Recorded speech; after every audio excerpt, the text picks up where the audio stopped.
સુરતના કતાર ગામમાં ગઈકાલે સર્જાયેલા બસ અકસ્માતમાં ઈજાગ્રસ્તો કિરણ હોસ્પિટલમાં સારવાર હેઠળ છે।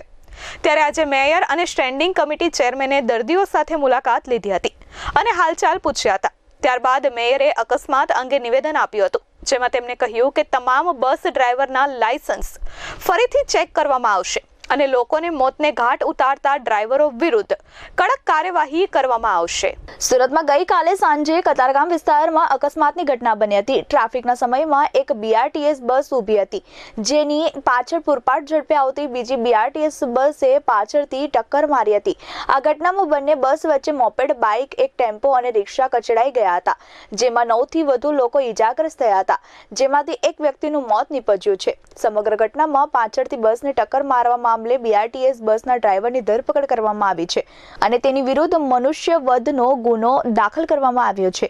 ત્યારે આજે અકસ્માત બાદ સુરત મહાનગરપાલિકાના મેયર દક્ષિશ માવાણીનું નિવેદન સામે આવ્યું છે। અકસ્માતની ઘટનામાં ઈજાગ્રસ્ત લોકોની કિરણ હોસ્પિટલમાં સારવાર ચાલી રહી છે, જે ઈજાગ્રસ્તોને આજે મેયર અને સ્ટેન્ડિંગ કમિટી ચેરમેનના મુલાકાતે લીધી હતી। તે દરમિયાન તેમણે નિવેદન આપ્યું હતું કે તમામ બસ ડ્રાઈવરના લાયસન્સ ફરીથી ચેક કરવામાં આવશે, તમામ બસોના ડ્રાઈવરનું કાઉન્સેલિંગ કરવામાં આવશે। સુરત મહાનગરપાલિકા કોન્ટ્રાક્ટર અને ડ્રાઈવર સાથે ફરી એકવાર મીટિંગ કરશે અને હવેથી કોઈનો જીવ નહીં જાય તેવી કાર્યવાહી કરાશે। આ સાથે જ અકસ્માત સર્જનાર ડ્રાઈવર સામે કડકમાં કડક કાર્યવાહી કરવામાં આવશે અને બેદરકારી દાખવનાર ડ્રાઈવરો વિરુદ્ધ કડક કાર્યવાહી થશે। આ ઉપરાંત બસના મેન્ટેનન્સને લઈને પણ કાર્યવાહી કરાશે અને સિસ્ટમની ખામીને પણ દૂર કરવામાં આવશે।